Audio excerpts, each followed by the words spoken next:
ગુજરાતના ઉત્તમ શિક્ષકોની ટીમ આપને દ્વાર. તો અત્યારે જ ડાઉનલોડ કરો Youth Education application. Hello friends, Youth એજ્યુકેશનની અંદર આપનું સ્વાગત છે. આજે આપણે ગ્રામરનો topic adverb clause of contrast એટલે કે ક્રિયા વિશેષણનું વિરોધદર્શક વાક્ય વિશે શીખીશું, કે જેમાં બોટમથી માંડીને ટોપ સુધીના આવતા શબ્દો જે અમુક આપણે આગળના વર્ષમાં જોઈ ગયા છીએ, જેમાં though, although, even though, even if, but, at, still, however, as, in spite of, despite of, whereas અને વાઇલ, આટલા શબ્દો જોવાના છે જે અમુક આગળ આવી ગયા છે, અમુક અત્યારે તમારે હાલમાં શીખવાના છે. આ બધાનો અર્થ જો કે, તો પણ, છતાં પણ,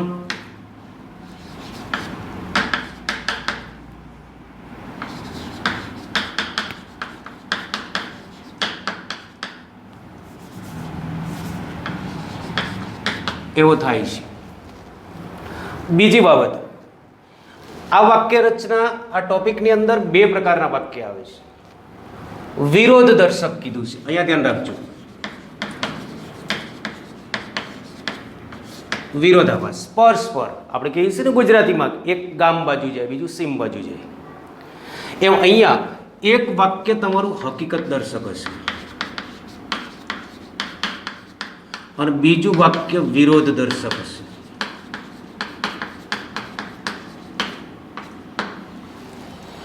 તો આ પ્રકારની વાક્ય રચના હશે, પણ દરેક જે શબ્દો આપણને સામે આપેલા છે બધા એક સરખા ઉપયોગમાં નથી આવતા. એમાં ખાસ ધ્યાન રાખજો, ધો, અલ્ધો એ સામાન્ય વિરોધ દર્શક શબ્દ બતાવે છે, જ્યારે ઇવન ધો, ઇવન ઇફ એ ભારપૂર્વકનો વિરોધ બતાવે છે. એટલે ક્યારેક આપણે વાપરતા હોય, આપણે ઘણી વખત જ્યારે શીખતા હોય છે ત્યારે એવું કહીએ છીએ કે ભાઈ ધોની જગ્યાએ અલ્ધો, ઇવન ધો, ઇવન ઇફ વાપરી શકું છું, પણ એનો ભેદ શું? ભેદ એટલો જ કે ભારપૂર્વક વિરોધ દર્શાવવો હોય ત્યારે ઇવન ધો, ઇવન ઇફનો ઉપયોગ થાય છે. બીજી એક બાબત એ છે કે સ્પોકન ઇંગ્લિશની અંદર તમે જોવા જાઓ તો સ્પોકનમાં ધો વાક્યના અંતે પણ વપરાય છે, જ્યારે અલ્ધો, ઇવન ધો, ઇવન ઇફ છે એ વાક્યની વચ્ચે વપરાતું, વાક્યના અંતે વપરાતું નથી, અને ધો છે એ વાક્યના અંતે વપરાય છે. હવેના સ્ટ્રક્ચર આપણે જોઈએ તો વાક્ય રચના મુજબ ધો, although, even though, even if કરતા વાક્યની શરૂઆતમાં આવ્યું ક્રિયાપદ, વિશેષણ, અધર વર્ડ. નેક્સ્ટ બીજું વાક્ય કર્તા, ક્રિયાપદ, અધર વર્ડ્સ. સમજી લો. હવે એવું નથી કે આ વાક્ય પ્રથમ આવે, આ વાક્ય બીજું આવે. જો ધો, although, even though, even if હકીકત દર્શક વાક્યને તમે પહેલા મૂકો તો વાક્યની શરૂઆતમાં આવવાના છે, ત્યાર પછી વિરોધ દર્શક વાક્ય આવશે. ધારી લો કે વિરોધ દર્શક વાક્યને તમે આગળ મૂકો અને આને અંતે મૂકો તો આ કોમાનો ઉપયોગ થશે નહીં. નેક્સ્ટ બીજી વાક્ય રચના જોવા જાવ તો કર્તા, ક્રિયાપદ, વિશેષણ, ક્રિયા વિશેષણ, અધર વર્ડ, જ્યારે બટ, એટ અને સ્ટીલ. ફરી પાછું બીજું વાક્ય વિરોધ દર્શક, કર્તા, ક્રિયાપદ, અધર વર્ડ. ખ્યાલ આવે છે? ત્યાર પછીના શબ્દો ક્યાં આવી ગયા? ટોટલ 4 ને 3 7 શબ્દો આવી ગયા બે વાક્ય રચનાની અંદર. ત્રીજી વાક્ય રચના જુઓ તો હાવેવર પ્લસ વિશેષણ, કર્તા, ક્રિયાપદ, અધર વર્ડ્સ. બીજું વાક્ય કર્તા, ક્રિયાપદ, અધર વર્ડ જે વિરોધ દર્શક છે. ત્યાર પછી એજની વાક્ય રચના, એટલે કે આખી અલગ છે આની કરતા. અહીંયા વિશેષણ શરૂઆતમાં આવશે, વિશેષણ વત્તા એજ વત્તા કરતા વત્તા ક્રિયાપદ વત્તા અધર વર્ડ અલ્પ વિરામ, બીજી વાક્ય રચના કરતા ક્રિયાપદ અને અધર વર્ડ. હવે ઇન્સ્પાયર્ડ ઓવર ડિસ્પાયર્ડ એ બંનેની કોમન આવશે. વાક્ય રચના નંબર 5, ઇન્સ્પાયર્ડ ઓફ ડિસ્પાયર્ડ.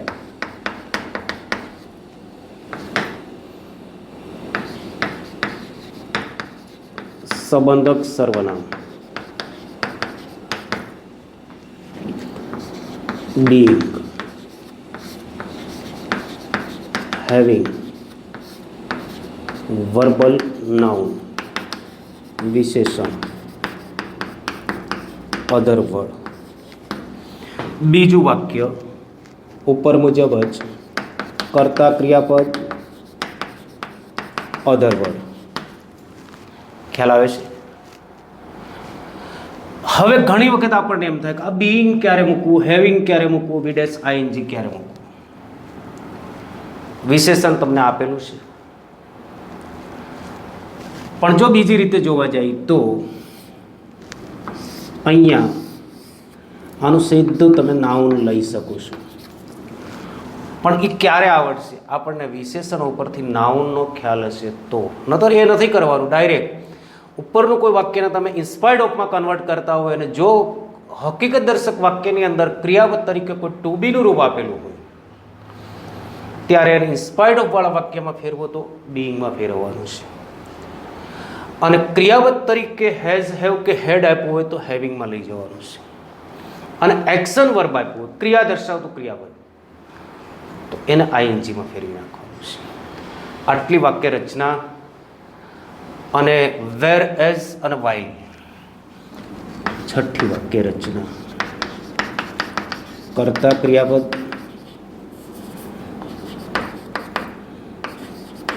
વિશેષણ હોય તો અધર વર્ડ. અહીંયા વેર એઝ કે વાઇલ આનો અર્થ જ્યારે થશે. કર્તા ક્રિયાપદ અધર વર્ડ. મિત્રો આટલી વાક્ય રચના થશે. ફરી એક વખત જોઈ લ્યો. Though, although, even though, even if plus કર્તા ક્રિયાપદ વિશેષણ, અને વિશેષણ હશે તો જ હાવેવર અને એઝ વાળા વાક્યમાં કન્વર્ટ થશે, નતર થશે નહીં. અધર વર્ડ કર્તા ક્રિયાપદ અધર વર્ડ. બીજી વાક્ય રચના કર્તા ક્રિયાપદ વિશેષણ other word but at still. ફરી પાછું વિરોધ દર્શક વાક્ય. હાવેવરમાં ફરજિયાત તમારે વિશેષણ કે ક્રિયા વિશેષણની જરૂર પડશે. એ નહીં હોય તો વાક્ય બનશે નહીં. એટલે ઉપરના કોઈ વાક્યને બીજા હાવેવર કે એઝ વાળા વાક્યમાં કન્વર્ટ કરવા જાઓ ત્યારે જો વિશેષણ નહીં આપેલું હોય તો હાવેવર કે એઝનો ઉપયોગ થશે નહીં. હાવેવર કમ્પલસરી વિશેષણ. ઘણી વખત મિત્રો યાદ રાખજો, આવું વાક્ય તમને એડિટિંગમાં પણ મૂકી શકે છે. અહીંયા હાવેવર મૂકી દે, અહીંયા વિશેષણ મૂકી દે, અંડરલાઈન આપી દે. એડિટિંગ તમને એમ થાય કે ભાઈ જો હાવેવરની વાક્ય રચના આપણને બરાબર યાદ હશે તો કોઈ પ્રશ્ન રહેવાનો નથી. સેમ ટાઈપ આવી મિસ્ટેક અહીંયા કરી દઈ. એઝને આગળ મૂકે, વિશેષણને પાછળ મૂકે, એટલે એડિટ કરવું પડે છે તમારે, એ વાક્યને સુધારવું પડે છે. ખ્યાલ આવ્યો? ધો, although, even though, even if વાક્યની હકીકત દર્શક વાક્યની શરૂઆતમાં, બટ એટ કે સ્ટીલ હકીકત દર્શક વિરોધ દર્શક વાક્યની વચ્ચે, હાવેવર પ્લસ વિશેષણ પ્લસ કર્તા ક્રિયાપદ અધર વર્ડ. અહીંયા જે વિશેષણ વપરાયું છે એને આગળ લાવવું પડશે. કોઈક વખત ક્રિયા વિશેષણ પણ હોય છે. બીજું વાક્ય વિરોધ દર્શક એઝ ઇટ ઇઝ. એ જ રીતે ઇન્સ્પાયર્ડ ઓફ ડિસ્પાયર્ડ સંબંધક સર્વનામ. આઈ કરતા આપ્યો હોય તો એનું મી કરવાનું, ઓલો માય કરવાનું.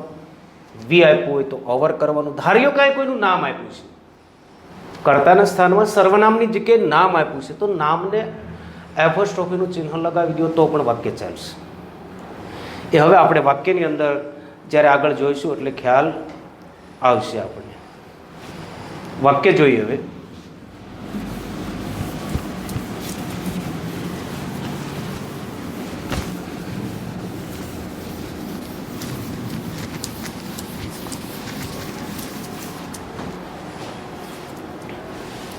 Although he is rich,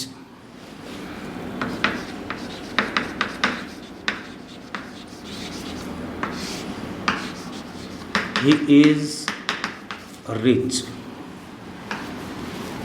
Although he is rich, he is not proud. He is not proud. શું થયું? હકીકત છે આ કે તે ધનવાન છે, પરંતુ તે અભિમાની નથી.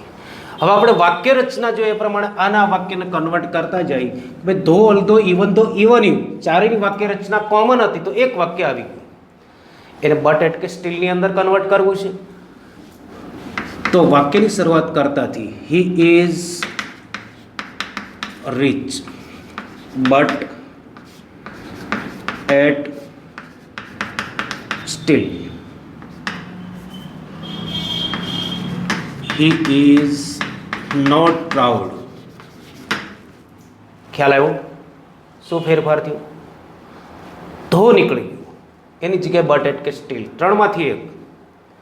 પહેલા વાક્યની શરૂઆત કેપિટલથી થઈ ગઈ. નેક્સ્ટ ત્યાર પછી કઈ છે તો કે હાવેવર. હાવેવરની વાક્ય રચના શું હતી મિત્રો? યાદ કરો. વાક્યની શરૂઆતમાં હાવેવર પ્લસ તમારા વાક્યમાં જે એડજેક્ટિવ આપ્યું છે રીચ કરતા હી ઇઝ. બીજું વાક્ય વિરોધ દર્શક જે છે as it is, he is not proud. વાક્ય રચના નંબર 4 એઝનો ઉપયોગ. એઝમાં શું કરવાનું છે? વાક્ય રચના યાદ કરો કે એડજેક્ટિવ છે એ વાક્યની શરૂઆતમાં આવશે. Rich as, he is not proud.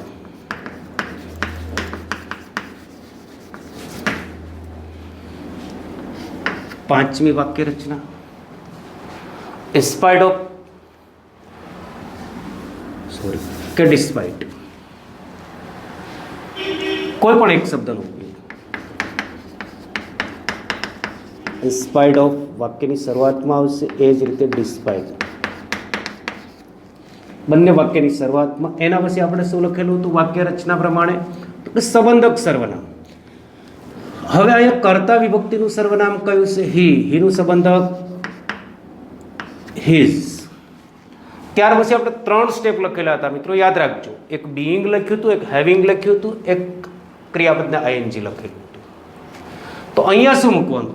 ત્યારે મેં તમને કીધેલું હતું કે જો વાક્યમાં ક્રિયાપદ તરીકે ટુ બી હોય તો બીઈંગ, અહીંયા હેજ કે હેડ હોય તો હેવિંગ, અને ક્રિયા દર્શાવતું ક્રિયાપદ હોય તો આઈએનજી. તો અહીંયા લખ્યું inspired of his being rich. વાક્ય પૂર્ણ. He is not proud. અહીંયા આપણે અંડરલાઈન આપીને એમ કીધું હતું કે ભાઈ જો નાઉન આવડતું હોય એડજેક્ટિવનું તો બીઈંગ કે હેવિંગ લખવાની જરૂર નથી. સંબંધક સર્વનામ પછી હિઝ રિચનેસ. આ રીતનું વાક્ય પણ ખરું પડે. પણ મિત્રો થશે શું ક્યારેક જો આપણને વર્ડ બિલ્ડિંગના શબ્દો ખ્યાલ નહીં હોય અને એડજેક્ટિવનું નાઉન બનાવતા નહીં આવડે તો અખતરાનો ખતરો થઈ જશે. માટે પહેલું સ્ટેપ જે પહેલી વાક્ય રચના છે એ મુજબ તમારે વાક્ય કન્વર્ટ કરવાના રહેશે. ખ્યાલ આવ્યો?